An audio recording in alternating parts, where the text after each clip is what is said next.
Hi everyone, welcome to Solid Tech Review. Sa wakas, officially na-release na rin ng Tecno yung kanilang Camon 20 Pro 5G. So meron tayo ngayon dito. Ang presyo nito, 11,999 pesos. At gusto nating malaman kung sulit ba talaga tong phone na to.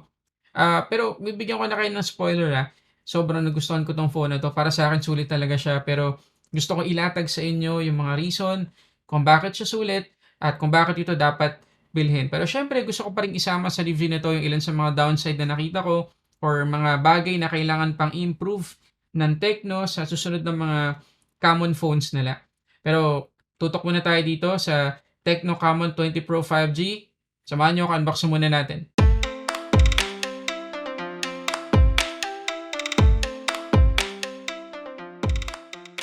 Okay, so dating gawin guys, kung hindi ka pa nakasubscribe, please consider subscribing. I-click mo na rin pati yung notification bell para alam mo agad kapag may bago na tayong upload. So again guys, ang pag-uusapan natin, Tecno Camon 20 Pro 5G. Unbox na muna natin. Okay, so ito yung box ng ating Tecno Camon 20 Pro 5G. So meron tayong makikitang malaking 20 sa gitna, Camon, tapos maliit na Pro 5G dito. At syempre yung pinagmamalaki sa phone na to na AMOLED display, 256GB of storage at 8GB of RAM. At meron kayong mapapansin dito, yan, na ngayon lang natin nakita sa box ng isang Tecno phone.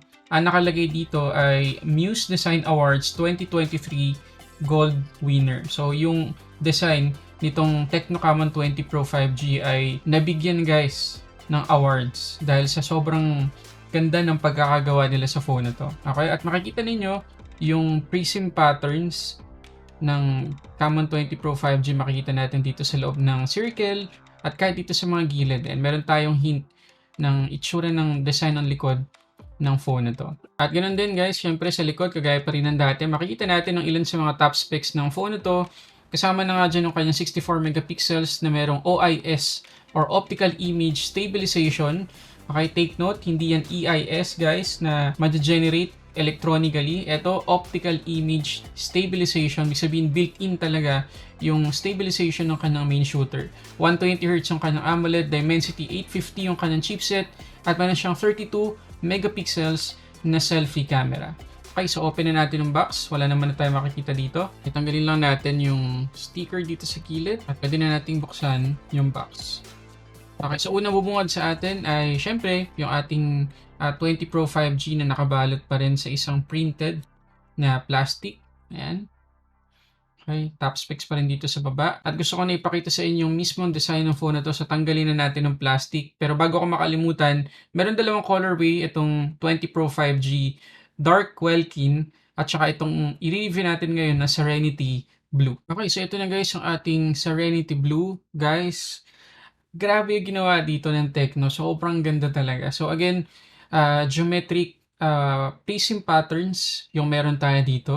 Ayan. Leather yung likod niya guys. Hindi siya plastic. Leather talaga siya.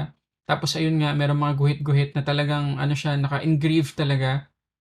Makikita niyo wala tayong reflections na makikita dito sa likod. Sobrang ganda guys. Ang linis ng itsura niya. Tapos ewan ko lang kung nakikita ninyo, merong naka-engrave na Tecno Camon 5G dito sa may gilid. Ganda guys, sobrang ganda talaga. Ang premium ng itsura niya. At nakatulong yung design nitong 20 Pro 5G para sa overall sense of quality ng phone. Alam niyo yun, mas naging premium siya dahil sa geometric prism patterns. Ganda oh. Okay, so tabihin muna natin tong phone na to. Continue natin yung ating unboxing. So pag tinanggal natin tong top part, makikita natin syempre yung documentations and manual, pati yung warranty card.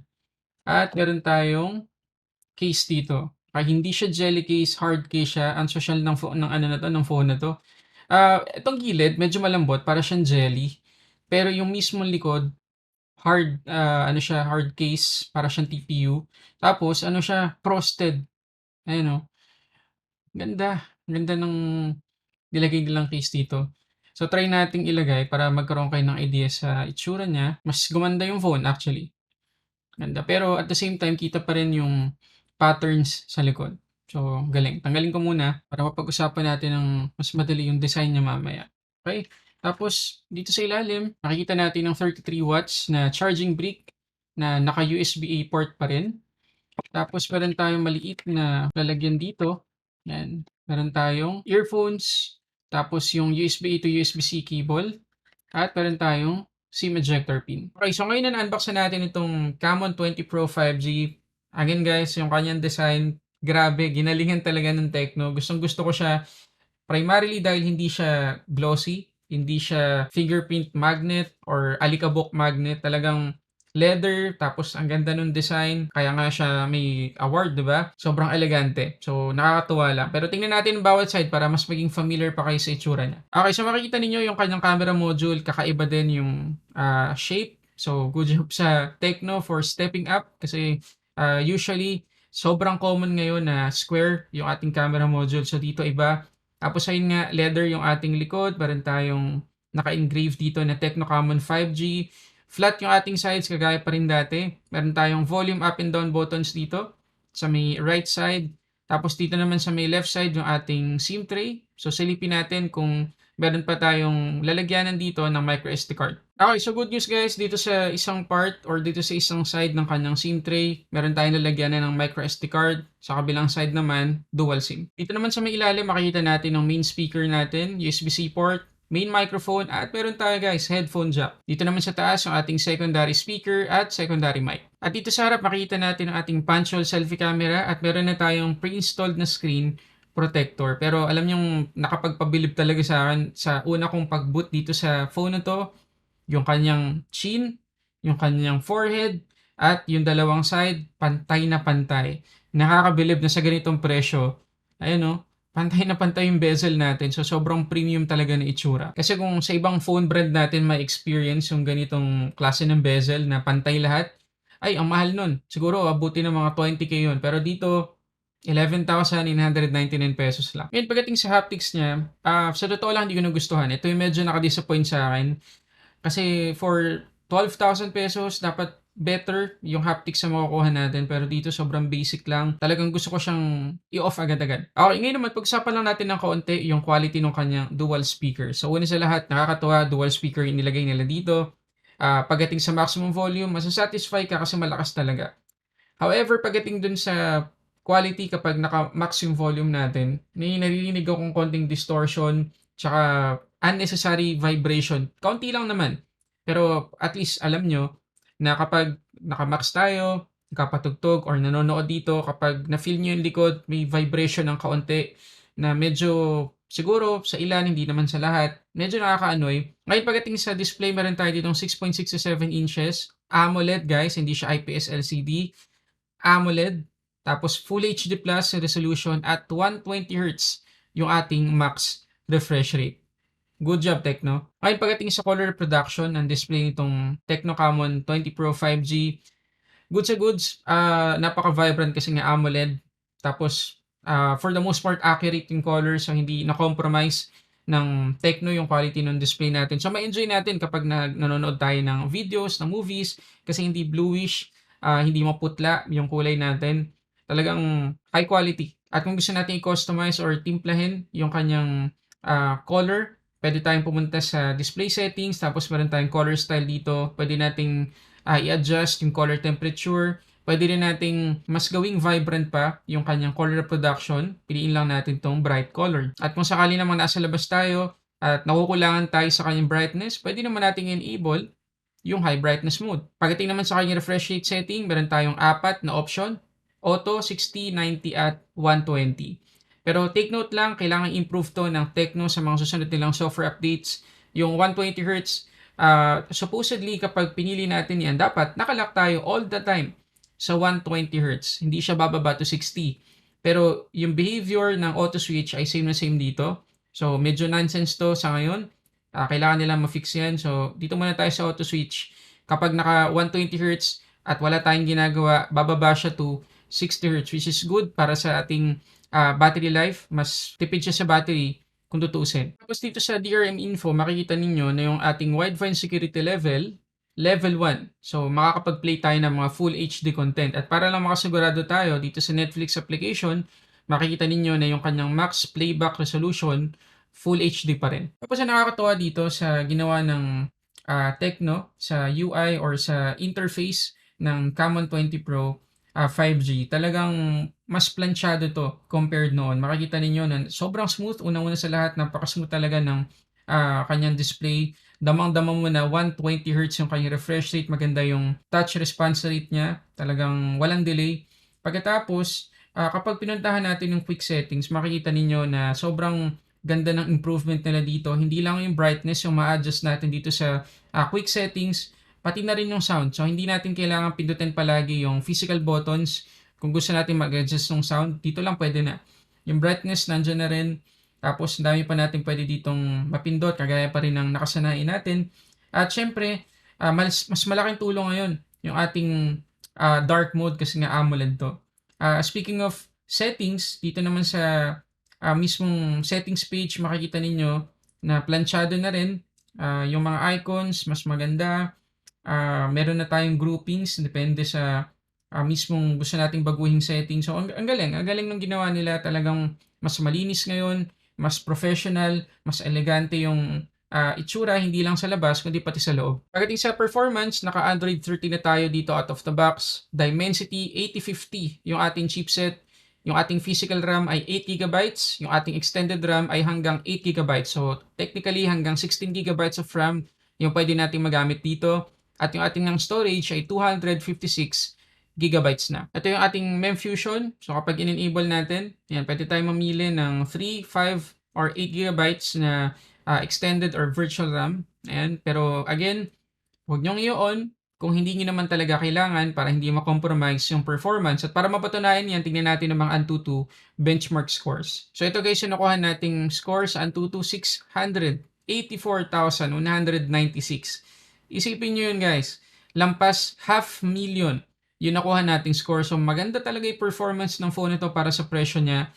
Ito yung score kapag naka-on yung ating MEMFusion or extended RAM. So try natin i-off. So kapag naka-off, ito naman yung nakuha nating score. Tumaas ng kaunti, 685,290 na yung ating score. So alin man doon, sobrang taas ng mga score na yan at maganda talaga yung ibibigay sa ating performance nito. Okay, pagdating sa high refresh rate gaming, makikita nyo dito sa Real Racing 3 na nakaka 60 FPS lang tayo. So hindi pa siya ganun ka-optimize. Sana dumating yung time sa mga susunod na software update na maging compatible sa high refresh rate gaming itong Tecno Camon 20 Pro 5G. Sa ngayon, maganda naman yung performance overall, pero yun nga, 60 FPS lang. So, try natin sa mas mabigat na game. Okay, so dito tayo sa Tuning Club. Makikita ninyo yung ating graphics settings na sagad lahat. Yung ating anti-aliasing, gawin nating times 8. Yan. Tapos yung ating texture, lahat, detailing, shadows, lahat-lahat ay naka-high. Okay, naka-enable lahat. So, dito pala makikita na natin sa preview kung kaya ba niya o hindi. Guys, kayang-kaya niya, sobrang smooth. Wala tayong struggle na mafe-feel sa kanya. Ayan o. Okay, so tingnan natin ang mismong gameplay. Okay, so dito na tayo sa mismong gameplay. Makikita ninyo na kayang-kaya niya talaga guys. Lahat ng graphics ay na-generate natin dito sa Tuning Club at hindi siya hirap. Yun yung masasabi talaga natin kapag nag-games tayo rito. Hindi siya hirap kahit sobrang bigat na ng game. Hindi kagaya ng ibang phone na nasubukan natin dito sa game na to na medyo struggle na kapag sinagad natin yung graphics. So, again, maganda yung performance talaga ng phone na to kahit sa game. Okay, dito naman guys sa Asphalt 9, makikita ninyo na lahat ng graphics na generate ng Camon 20 Pro 5G, compatible din siya sa 60 FPS na gameplay. Ayun, sobrang smooth guys. Walang lag, walang frame drops. So, talagang pwedeng-pwede sa mabibigat na games itong phone na to. Ayun lang, miss opportunity sa Tecno kasi as of making this video, wala tayong bypass charging dito sa Tecno Camon 20 Pro 5G. So, sayang. Magandang feature sana yun sa mga gustong mag-game dito sa phone na to. Okay, so dito naman tayo sa ating camera setup. Dito sa likod, meron tayong dual camera setup. 64 megapixels yung ating main shooter na merong OIS. At meron tayong depth sensor na 2 megapixels. Tapos yung ating selfie camera ay 32 megapixels. At nakakabilib na sa presyong 11,999 pesos. Hindi lang 64 megapixels yung inilagay nilang main shooter dito. Meron pa tong OIS. So, malaking tulong yun para maging stable yung mga video recordings natin. Medyo miss opportunity lang sa part ng Tecno again na hindi ultra-wide yung camera na inilagay nila dito, yung pangalawa, kundi depth sensor. Pero kung sakali na ginawa nila yun, tataas yung presyo. Baka abutin ng 14,000 pesos to. So, okay na rin sa susunod na lang ng mga Tecno Common phones, sana makita natin na ultra-wide na yung ginamit na secondary camera. Sa ngayon, tingnan muna natin yung mga photos.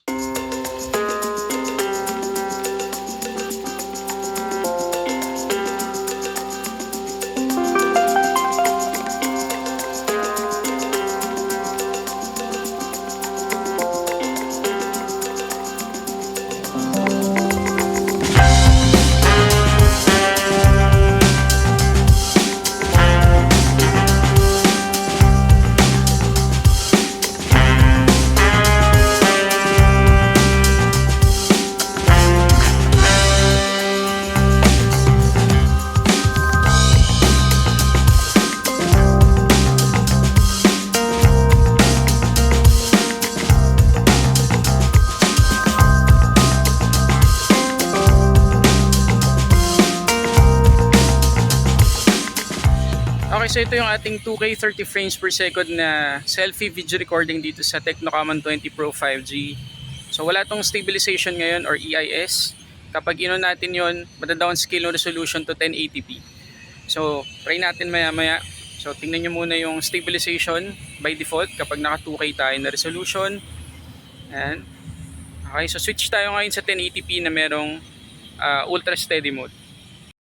Okay, so naka-on na ngayon ng ating ultra steady mode. So mas stable siya ngayon. Yung EIS niya gumagana ng maayos, di ba? Mas tight lang yung ano natin, yung framing natin. Pero pwede na.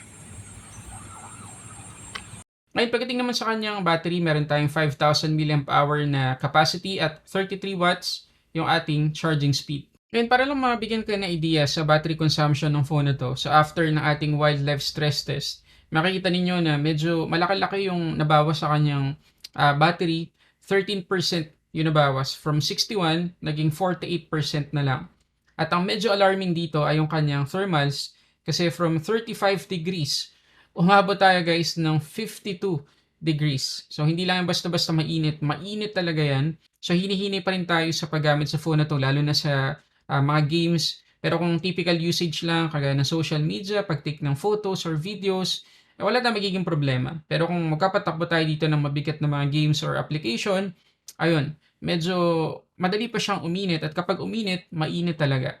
So, sa susunod na mga software update, sana ma-fix ng Tecno or ma-improve nila yung thermals ng phone na to. Okay, so yun na lahat yung mga information na gusto kong i-share sa inyo tungkol dito sa Common 20 Pro 5G. Kung kayong tatanungin, sulit din ba para sa inyo yung phone na to? Kung ako kasi tatanungin ninyo, kagaya nung sinabi ko sa intro ng video na to, sulit siya para sa akin. Talagang nagandahan ako sa kanya sa almost lahat ng aspect ng phone na to. Magmula dun sa design, sa display, sa performance, sa camera, halos lahat ng gustuhan ko. Meron lang mga kailangang improve yung Tecno dito sa phone na to sa mga susunod na software update. Pero sana unahin nila yung sa thermals kasi medyo alarming talaga yon. Naka 52 degrees tayo. Pero para sa akin, hindi pa rin deal breaker yon kasi nga, hindi naman for gaming yung phone na to. So, wag tayong kapatakbo dito ng mabibigat na mga games. Kung normal usage lang, social media, panonood lang tayo ng mga movies dito, videos, text, tawag, pag-take ng photos, videos, okay lang. Wala tayong magiging problema. Maganda, ibibigay sa atin na performance ng phone na to. So, kung gusto nyo itong bilhin, nandiyan yung link sa description box sa baba. At kung sakali na meron ka ng Tecno Common 20 Pro 5G, pakashare mo naman sa amin yung experience mo dyan sa comment section. Maraming salamat sa panonood guys para sa samot-saring unboxing and reviews. This is Sulit Tech Reviews.